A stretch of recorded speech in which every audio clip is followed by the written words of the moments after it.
And we're about to do a quick interview with the one and only Jay Sean. So baby, don't worry, you are my only, you won't be lonely, even if the sky is falling down, you'll be my only, no need to worry, baby, are you down, down, down, down, down. It's me, Sarah Jane, here for S1.EP29 in a secret location in London, alongside the one they call Jay Sean. What How up? are you? I'm good, how you doing? I'm really well. You look awake, and I did just see you neck an espresso. It is an espresso. So Double. Is that why? Double? Yeah, it's disgusting.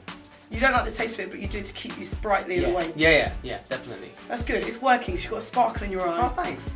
Now, for those Probably people, just it might just be the light, but you know, it could be the coffee. For those people that don't know you, or they do know you, but they know you with Cash Money fame. Yes. You have been in the game for a hot minute. Yeah, long time, man. 7 years ago. Yeah. Is where it all began. Got my eyes on you, won't you bring that back to me? Got my eyes on you. Now, by 2004, you'd already had 4 singles in the top 20, 2 in the top 10. Yeah. So, kind of chat a little bit about how it all began. I started off from a real underground fan base level. You know, it was 7 years ago. I had, much like you get your Drakes who got these mixtape records that blow up. Similarly, the same thing happened for me here. You know, I had this song called Dance With You, which pretty much didn't get any real mainstream support. It got a couple of plays on, you know, you had people like One Extra playing it, and you had spot plays here and there. But otherwise, it was really built from a fan base level. And they knocked it in at number 12, and all of a sudden, everybody's going, who is this guy? And that was from the Rishi Rich project days. From a producer called Rishi Rich. I got together with him. He already had some sort of ins into the mainstream. He was doing remixes for people like Mystique and Craig David and stuff. So anyway, so we do this song and it just pops into the 12, and all of a sudden everyone's like, who's this guy? Like, I've never heard of him. Referring to me. And off the back of that, record companies started being like, yeah, who is this guy? Like, is he signed or what? With the nice hair. I really liked your hair those days. Yeah, you were really cute. It was bad for my soul. Thanks a lot. No. Now what's happened? No, you are still cute. Shane. No, I was actually going to say to you, I watched back all your videos and I was thinking, I actually fell in love with you for a minute. It's my big night tonight. Yeah, it's always your big night. It's always your premiere. It's always your film launch. It's always about you. No, because I thought, so when did you know you were a pin-up? I don't know, I can't look at myself like that. You know why? Because my mates keep me mad grounded like that. No, but girls, come on. Did anyone post themselves to your house naked? And just pop out at your front door and your mum's like, there is some madness. Jay.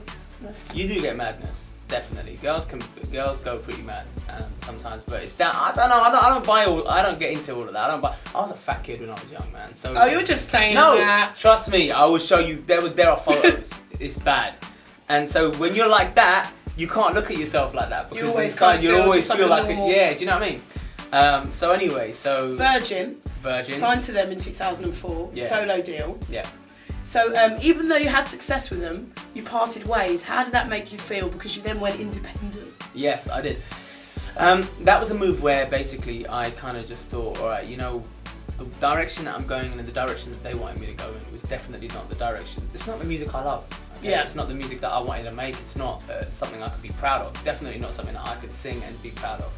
You know what? It might have got me a top 10 hit. It might have got me a number 1. But I wouldn't be able to live with myself knowing that I'm singing music that I can't feel from my heart. I'm a real musician and I can do that. So I was like, alright, you know what? I'm gonna do this myself. So Ride It, which was the single from the second album that you put out yourself, that was, would you say that was more you? Yeah, and I think that's when it really took off to the next level. There was like sort of the sort of South Asian, the Indian sort of fan base on the first record, and a little bit into the black community on the first record. Then Ride It really started penetrating the urban community. I think then I started getting a lot more black support and a lot of, of course my Indian fan base was always there. But it wasn't necessarily still a mainstream record. It was still cut through, but on a certain level. Cut through certain demographics, and it was cool. And then it was really the third album, the third real leg of my career, as it were. Which is your current album. However, a massive thing happened in between Jaded Records, your label, and the second album where we talk about Ride It. Yeah. And that is that you got signed to Cash Money Records. So how did you get in touch with them? Did you poke them on Facebook? Did you tweet them? Yeah. Hello, Wayne. I know you're busy selling millions of records, but and he just thought, hold on a minute, and the light just went. No. Yeah. No, it wasn't like that Okay. at all. You know what happened? I was just doing me, as I've always just been doing, regardless, just slogging away, doing my thing. And I got a call from my producer in New York. I was working with this guy out of New York. I'd met him on my travels. And anyway, he called me up and he said, listen, he goes, I've been talking to Cash Money, and they've actually done their research on you. They've Googled you, they've checked out all your videos. Sweet. They saw the videos with the good hair. Yeah. No, they didn't. They saw down. They didn't they go saw that Ride far It. back. They saw Ride It. They did.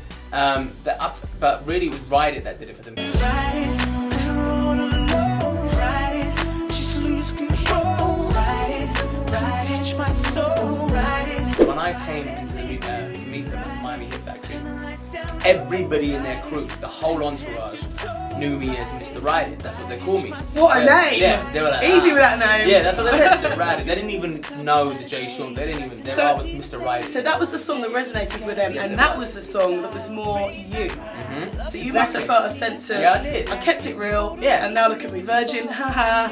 I'm big in the game, and where are you guys? That kind Right, of thing. and I did feel like, you know what, thank God I stuck to my roots, and Yeah. thank God I stuck to what I believed in, and the music that I love, man, that's it. Ultimately, it all boils down to music, that's all it ever is.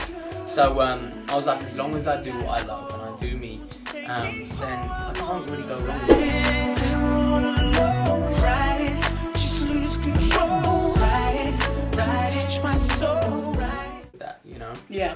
They love Ride It. They wanted to hear the rest of my stuff. They heard the rest of my stuff. They were like, listen, there's no reason you can't make it here in the States. There's no reason. You've been around the whole world. How did that make you feel when they were saying these just things? like- Did you believe it? Yeah, I did believe it, because I believe in myself. Always. I've always believed that I was going to be a success. And that's, you know, not something which a place of arrogance. It's a place of confidence. It's a place of I've worked damn hard and I will create opportunities for myself.